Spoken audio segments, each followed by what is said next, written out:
survive the hardcore wasteland. Now, we'll be going through some different strategies you can use, and some, just different things, different paths to travel, and, perks and stuff like that. And, hopefully we'll be making some good progress. So, oh shit. Chill. Oh shit. Now, that's not conquering the wasteland. I don't know what is. Can you deal with that? Stats. For this hardcore playthrough, I did an intelligence charisma build, and with just a touch of agility for sneak, and a touch of strength for carry weight mainly. And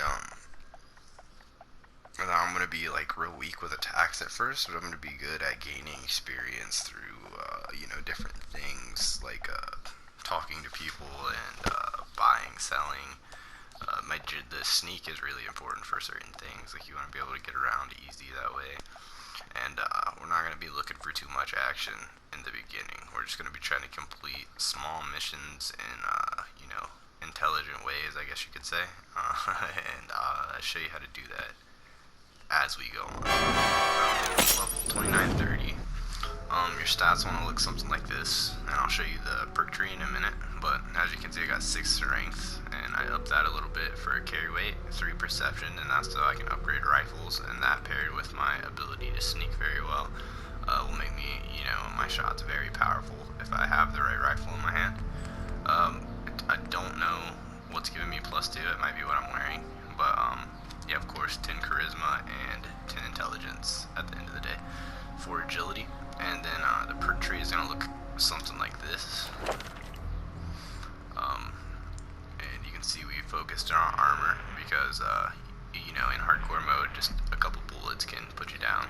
1 or 2 could even kill you, depending on who you're fighting. And then we're working on getting this up as far as we can. We want to get that to max because that is our way of destroying things. And if our sneak over here is on 4 stars, it's very hard to detect me, and it'll be even harder in the next rank.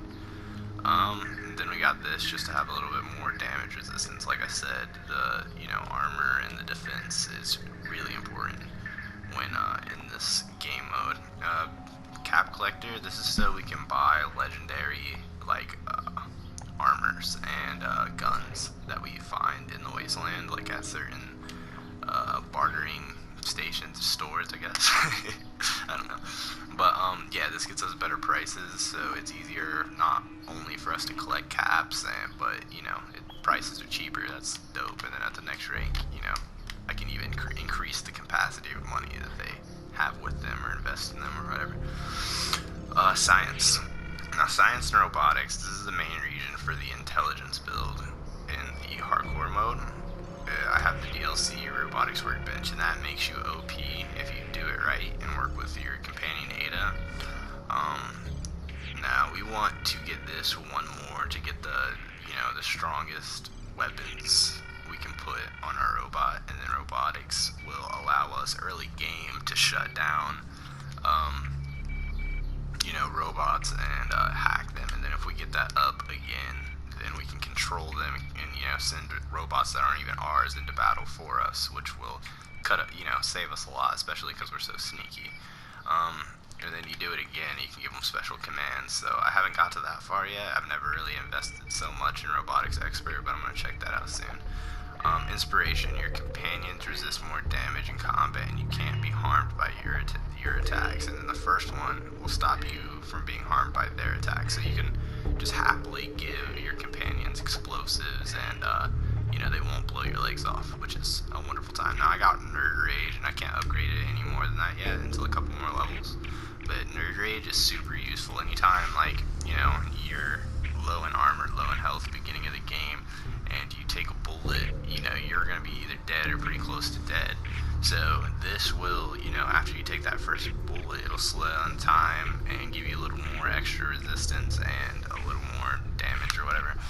And the slowing down time part is the part that's super useful because it makes it super easy to just kind of bail out of situations, or even if, you have a good enough gun, you can put a good amount of bullets into your enemy when this happens. It's better than taking jet. you know, because of the adverse effects and addiction that you'll get. So it's like a boost of jet in bad situations if you don't get one shot. But that is what our tree looks like, and yeah, I mean, I think it's pretty nice so far. It's makes sense. Traveling, you're really, you know, it's hard to travel when you first start playing hardcore mode. Everything's super dangerous. So of course you start up here in the corner of Bolt 111. You're gonna make your, like, okay, this is the path I'd take, is what I'm telling you. You know, just to get down towards Diamond City. After you run a few missions, or, you know, do a little exploring and get some fusion cores or whatever the fuck you need up here, this is the way I'd go. You're gonna hit Sanctuary, of course, and then you're gonna hit Red Rocket Station, and then Concord. I keep calling it Lexington. Jesus Christ, it's Concord. You're gonna hit Concord and bring everyone back.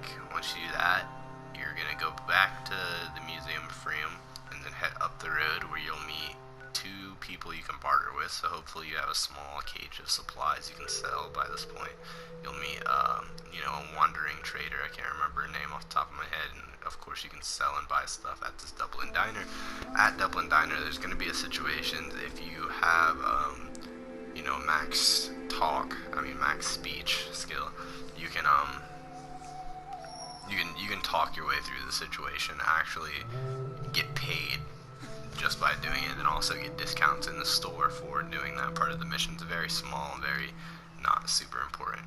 But basically just keep straight up this road until you make it to, you know, about this little junkyard area here. This is infested with mole rats, so it's pretty much just a straight line right down the road. Right about in here, you're gonna find train tracks. If you hop on those train tracks, they're actually rather safe to travel pretty far down. But oh yeah, they're actually super safe to travel. You can travel all the way down through this, go past the Grey Garden. This is where a bunch of robots are. You can do story missions for them, not story missions, just quest line. And just keep following the train tracks. Basically, it'll take you across this little bridge.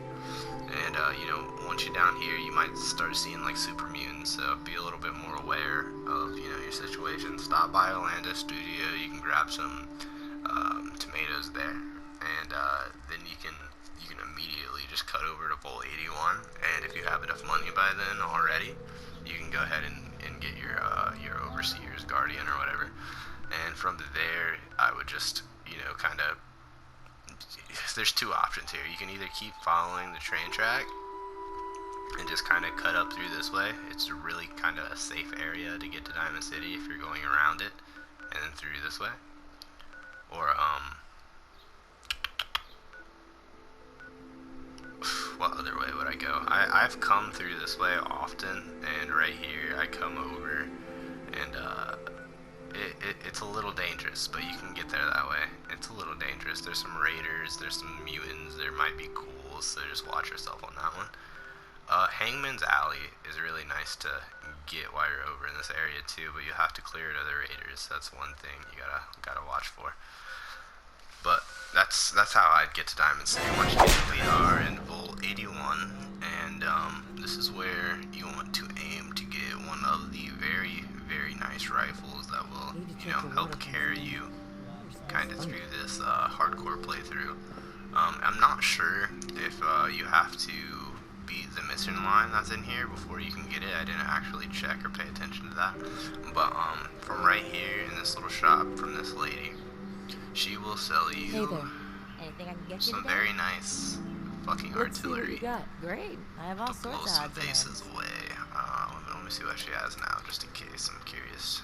Well, she has a little bit of legendary armor, and it looks like it's not that bad. But yeah, I'd still roll with the robotics. But yeah, the weapon she has that's legendary that she can sell you is extremely powerful. It is called, and almost the only weapon I carry. I carry two weapons. It is the Overseer's Guardian, hitting for 124 damage after my perks are calculated. That's the Rifleman perk or whatever. And it shoots an extra projectile. So rather than, you know, hitting for 124, it's hitting for about 248. Yeah, 248 148 damage with a fire rate of 33, a range of 101, nice accuracy on it. The weight's not extreme or anything, but yeah, I haven't even really modded this gun. It comes with the bayonet and all that. I don't have, you know, very good perks for gun modifications, but once you mod it up, it can be even like way stronger. You're hitting for like 300 once you get some good receivers on this and such. It looks pretty nice. I put my army paint on it just to, you know, give it a little flair, I guess you could say. But it's not a bad gun at all. It certainly gets the job done. That is one thing you're going to want to aim for. I'd say, here, I'll show you the location on the map here of where Volt 81 is. It's actually really, you can go there before you go to Diamond City. In other words, it's not a bad journey from Sanctuary to get there. You will need a couple thousand calves. I don't think this is a DLC item. I think it's just there because, you know, certain barterers have certain weapons that are like there. And I'm gonna try to test this out for you to show you what kind of damage it's doing. It's a gunner. It's a private. He's got combat armor, just like a chest piece. But as you can see, that's hitting for a lot of damage. It will take 3 shots, no crit, for me to kill it. And if I were to crit, it's gonna drop legendary. You know, 1 shot, headshot, crit. What is fighting over here? Oh, the children of Adam are here. Okay. Oh, yeah, that didn't take long. But I've 1-shot, you know, those little bears with this thing. It's not terribly accurate right now, but as you can see, it does make a shot, you know, and damn, that thing hurts. It does its job that you need it to do. Holy hell, they're really not playing. Okay, fucking step in. You're being absurd. Alright, well, it really doesn't know. I mentioned the robotics workbench. That's going to be a DLC that isn't very expensive and certainly probably isn't anymore considering the date. But you're going to be able to craft and build your own robots, and you know, to me, that's not only extremely fun and, you know, just a good time overall, but it makes you like super powerful in the wasteland. You know, certain perks will affect what you can upgrade or not. And yeah, as far as like the robotics and the science skills that I discussed earlier in my perk chart. But I'll kind of walk you through what it gives you the ability to do here.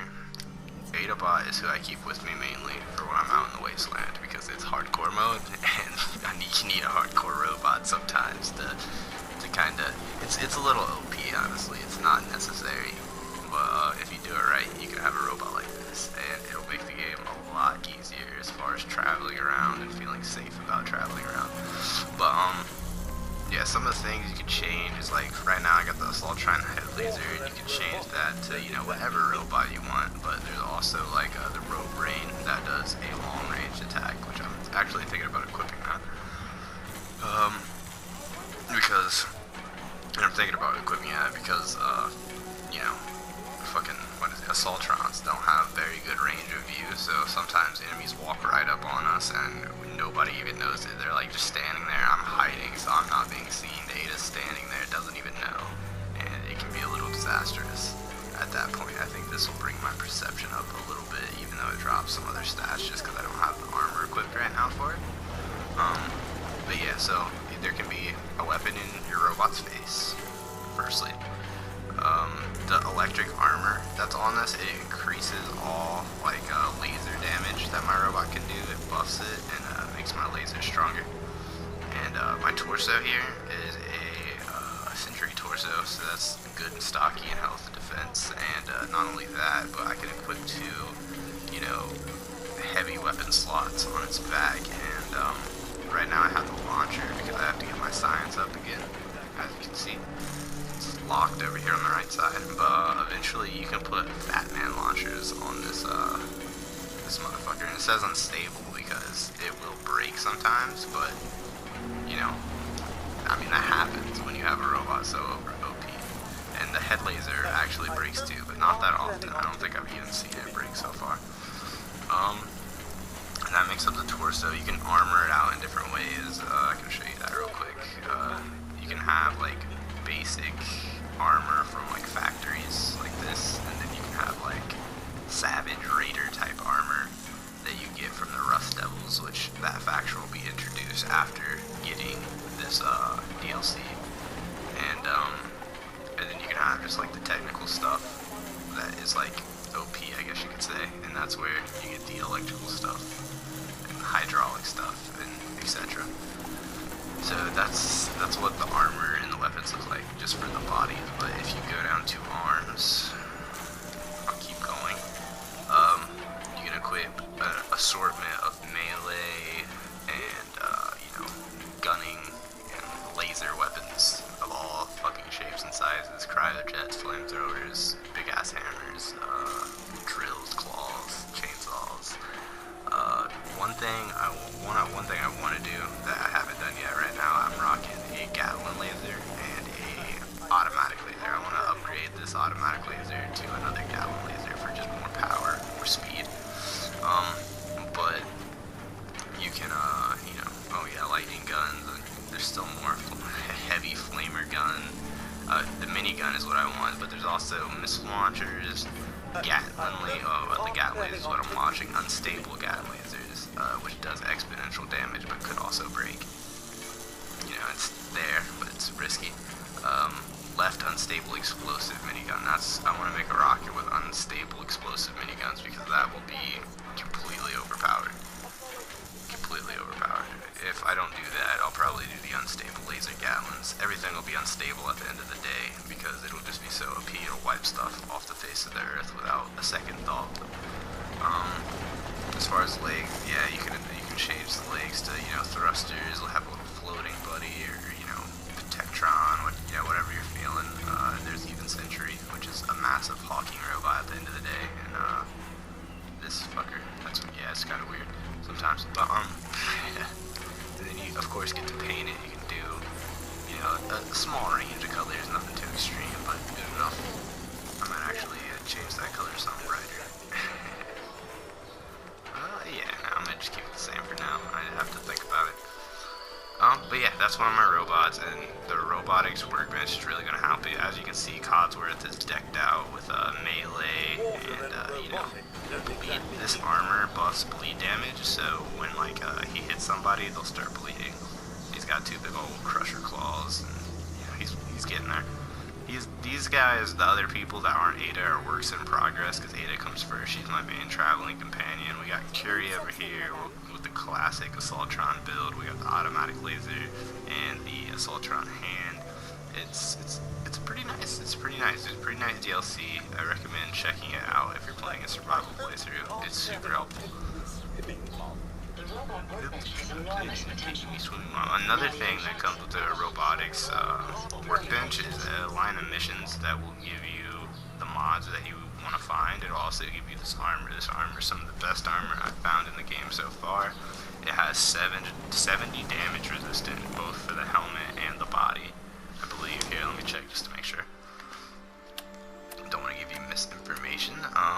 72 damage resistance and 72, stamina boost, a value of 2,000. So it's a good sell even if you don't want to do that, and it reduces damage from robots by 15%, which can be helpful, especially if you're trying to hack, a large Assaultron, not Assaultron, but I'm talking about a large robot, anything on that nature. And I guess this only does 13 of both, which is still great, and you can sell it for 1,250. And it gives you charisma intelligence, so that's where I got that small, boost back there where it said I had 12. It doesn't look the best to me. I haven't tried to mod it either, but it's cool. It's cool looking.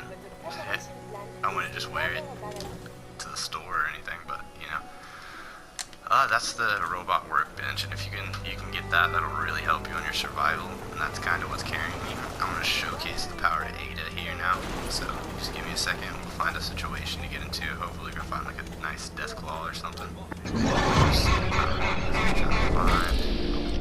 Death claw, perfect. Just who I was looking for. Alright, so we are going to make Ada attack this death claw. It's begun. Death claw roars. This is a basic death claw. It's not killer crazy or anything. I just don't want it to fucking come for me. But as you can see,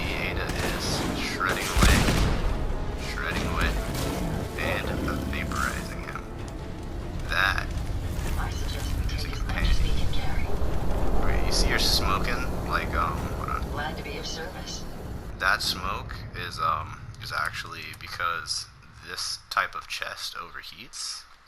It gets super hot, and at some points she'll have to shut down and kind of like recharge. She'll overheat.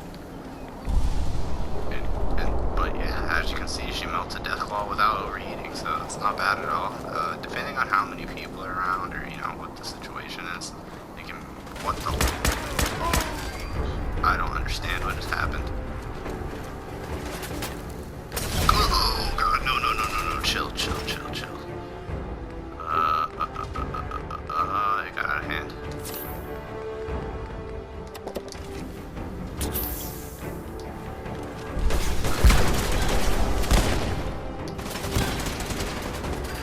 But yeah, she's super damage resistant. As you can see, she can carry a lot more than, you know, normal companions can, based on what she's wearing. And she's good for collecting junk. She literally like always has missiles on her. I don't understand why that is, but pretty much always has some fucking missiles on her.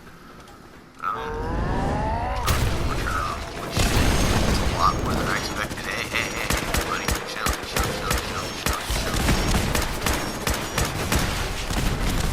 I think there's a few, you know, wandering creatures. I don't think it's the one. No, these are definitely the rust devils. Okay. So yeah, as you can see, the rust devils are a pretty fucking extreme group of raiders that almost literally shit on me. Hey, Is there another one? head over there. Fucking kill that thing.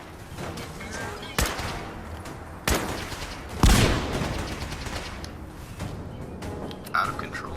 But yeah, these are the freaking rust devils I was telling you about. And they get added to your game upon you know, doing the automatronic workbench DLC. And yeah, they're not your normal raiders. You see a freaking Securitron, a freaking Assaultron rush me. It's not the safest thing in the world. No problem. Well, everyone, I'd say that about does it for our hardcore playthrough, or you know, advice and you know, strategy, character builds, and etc. You know, if you liked what you seen, or you like the fucking advice you got, why don't you go ahead and drop a like in the comments. Why don't you go ahead and drop a like and comment, you know, telling me what you want to see with this game. You know, I could do more character builds. I could do some pretty good ones. I'd like to see some of your ideas on how to build characters and strategies and such, of where to go, what to do, and how to, you know, get up there in a hardcore survival situation. Oh shit. There's just not a second that I can just take to get this over with. Everybody wants to interrupt with their guns, etc. That's no problem for us. Me and Ada are a murder machine. So, again, thanks for tuning in, and drop a like, and subscribe. Make sure to subscribe for more of this good content, these good goods. Alright guys, talk to you later.